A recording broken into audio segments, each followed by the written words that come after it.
OT all that Mrs. Bennet, however, with the assistance of her 5 daughters, could ask on the subject, was sufficient to draw from her husband any satisfactory description of Mr. Bingley. They attacked him in various ways, with barefaced questions, ingenious suppositions, and distant surmises, but he eluded the skill of them all, and they were at last obliged to accept the second-hand intelligence of their neighbor, Lady Lucas. Her report was highly favorable.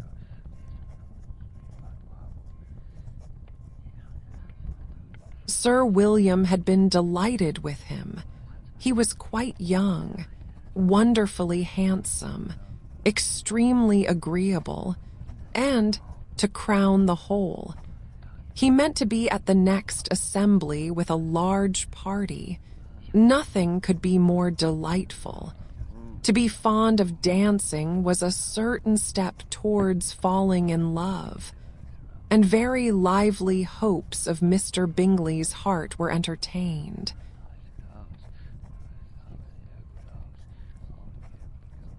"If I can but see one of my daughters happily settled at Netherfield," said Mrs.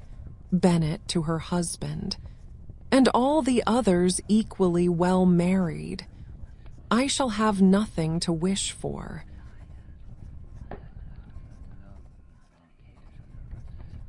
In a few days, Mr. Bingley returned Mr. Bennet's visit, and sat about 10 minutes with him in his library.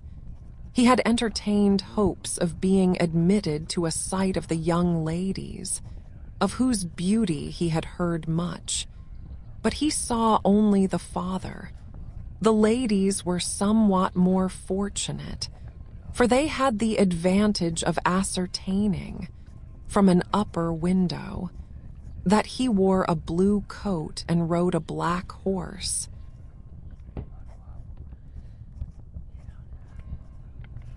An invitation to dinner was soon afterwards dispatched, and already had Mrs. Bennet planned the courses that were to do credit to her housekeeping, when an answer arrived which deferred it all. Mr. Bingley was obliged to be in town the following day, and consequently unable to accept the honor of their invitation, etc. Mrs. Bennet was quite disconcerted. She could not imagine what business he could have in town so soon after his arrival in Hertfordshire.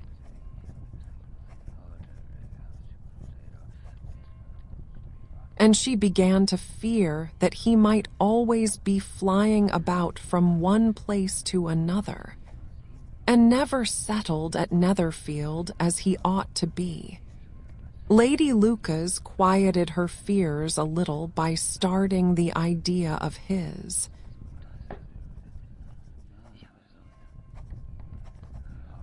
When the party entered,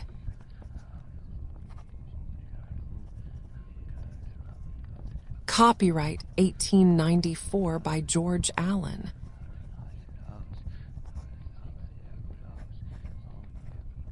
Being gone to London only to get a large party for the ball, and a report soon followed that Mr. Bingley was to bring 12 ladies and 7 gentlemen with him to the assembly. The girls grieved over such a number of ladies, but were comforted the day before the ball by hearing that, instead of 12, he had brought only 6 with him from London, his 5 sisters and a cousin. And when the party entered the assembly room, it consisted of only 5 altogether. Mr. Bingley,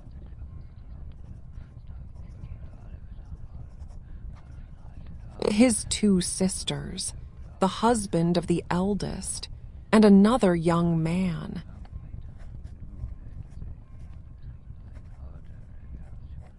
Mr. Bingley was good-looking and gentlemanlike. He had a pleasant countenance, and easy, unaffected manners, His sisters were fine women, with an air of decided fashion. His brother-in-law, Mr. Hurst, merely looked the gentleman, but his friend Mr.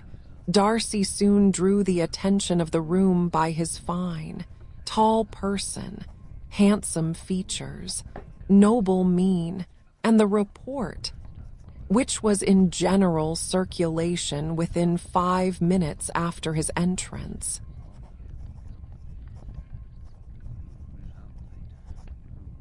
Of his having 10,000 a year, the gentleman pronounced him to be a fine figure of a man.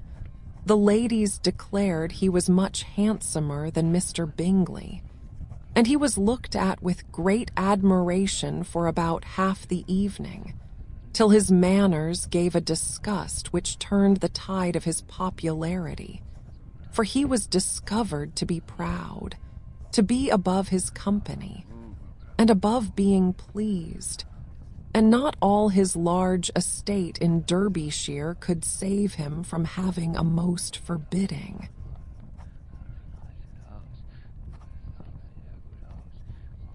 disagreeable countenance, and being unworthy to be compared with his friend.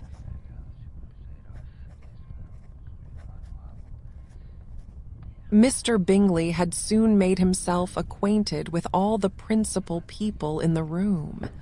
He was lively and unreserved, danced every dance, was angry that the ball closed so early, and talked of giving one himself at Netherfield. Such amiable qualities must speak for themselves. What a contrast between him and his friend, Mr. Darcy danced only once with Mrs. Hurst and once with Miss Bingley, declined being introduced to any other lady.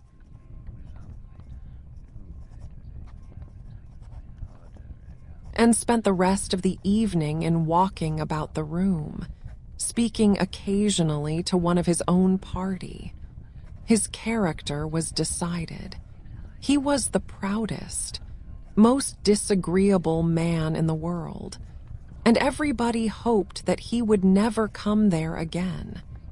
Amongst the most violent against him was Mrs. Bennet, whose dislike of his general behavior was sharpened into particular resentment by his having slighted one of her daughters.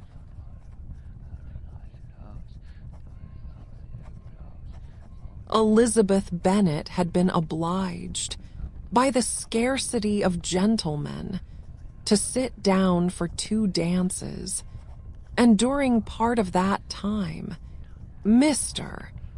Darcy had been standing near enough for her to overhear a conversation between him and Mr. Bingley, who came from the dance for a few minutes to press his friend to join it.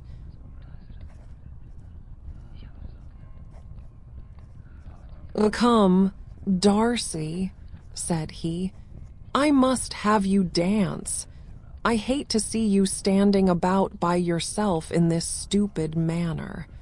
You had much better dance."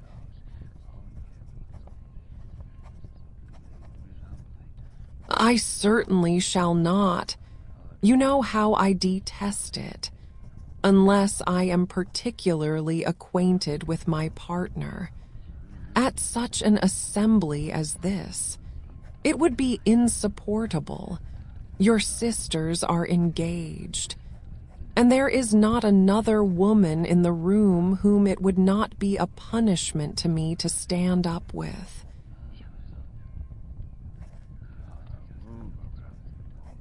"I would not be so fastidious as you are," cried Bingley.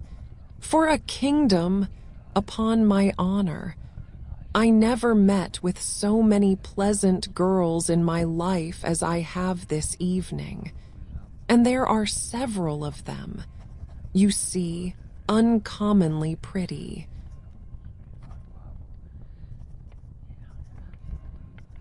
"You are dancing with the only handsome girl in the room," said Mr. Darcy, looking at the eldest Miss Bennet.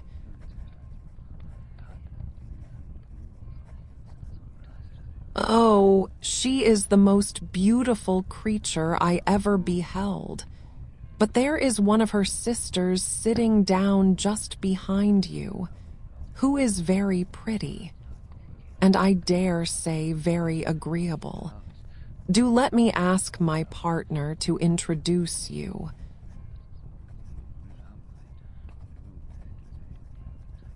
"She is tolerable."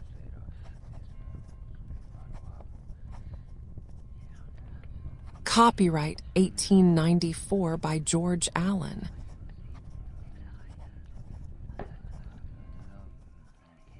"Which do you mean?" And turning round, he looked for a moment at Elizabeth, till, catching her eye, he withdrew his own, and coldly said, "She is tolerable, but not handsome enough to tempt me, and I am in no humor at present to give consequence to young ladies who are slighted by other men. You had better return to your partner and enjoy her smiles, for you are wasting your time with me."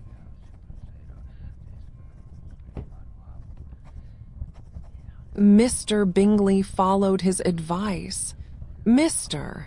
Darcy walked off, and Elizabeth remained with no very cordial feelings towards him. She told the story, however, with great spirit among her friends, for she had a lively, playful disposition, which delighted in anything ridiculous.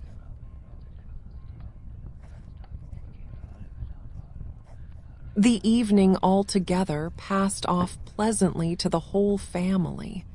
Mrs. Bennet had seen her eldest daughter much admired by the Netherfield party. Mr. Bingley had danced with her twice, and she had been distinguished by his sisters. Jane was as much gratified by this as her mother could be, though in a quieter way. Elizabeth felt Jane's pleasure. Mary had heard herself mentioned to Miss Bingley as the most accomplished girl in the neighborhood.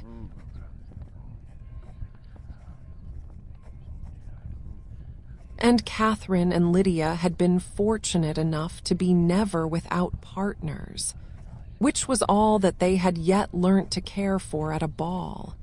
They returned, therefore, in good spirits to Longbourn, the village where they lived, and of which they were the principal inhabitants. They found Mr. Bennet still up, with a book. He was regardless of time, and on the present occasion he had a good deal of curiosity as to the event of an evening which had raised such splendid expectations.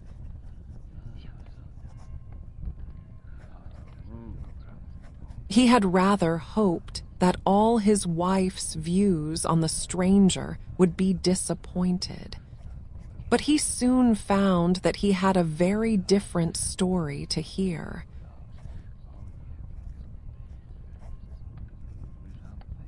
"Oh, my dear Mr. Bennet," as she entered the room, "we have had a most delightful evening, a most excellent ball. I wish you had been there. Jane was so admired. Nothing could be like it.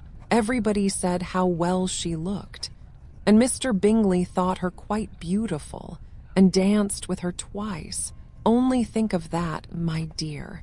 He actually danced with her twice. And she was the only creature in the room that he asked a second time. First of all, he asked Miss Lucas.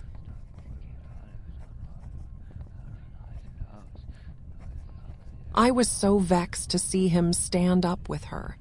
But, however, he did not admire her at all. Indeed, nobody can. You know, and he seemed quite struck with Jane as she was going down the dance. So he inquired who she was, and got introduced, and asked her for the two next. Then, the 2/3 he danced with Miss King, and the 2/4 with Maria Lucas, and the 2/5 with Jane again, and the 2/6 with Lizzie, and the Boulanger.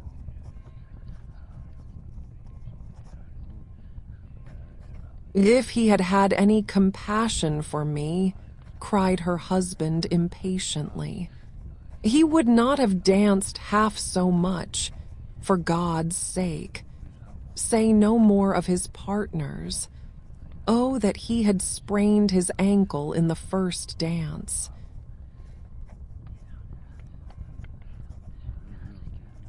Oh, my dear, continued Mrs. Bennet, I am quite delighted with him.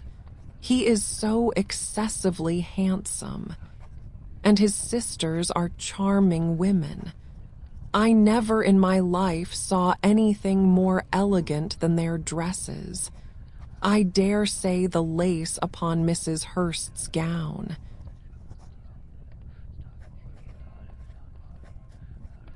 Here she was interrupted again. Mr. Bennet protested against any description of finery. She was therefore obliged to seek another branch of the subject, and related, with much bitterness of spirit and some exaggeration, the shocking rudeness of Mr. Darcy.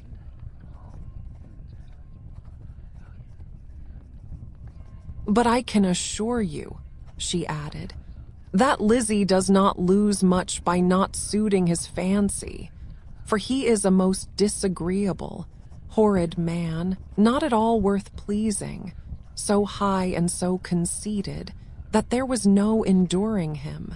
He walked here, and he walked there, fancying himself so very great, not handsome enough to dance with. I wish you had been there, my dear, to have given him one of your set-downs. I quite detest the man.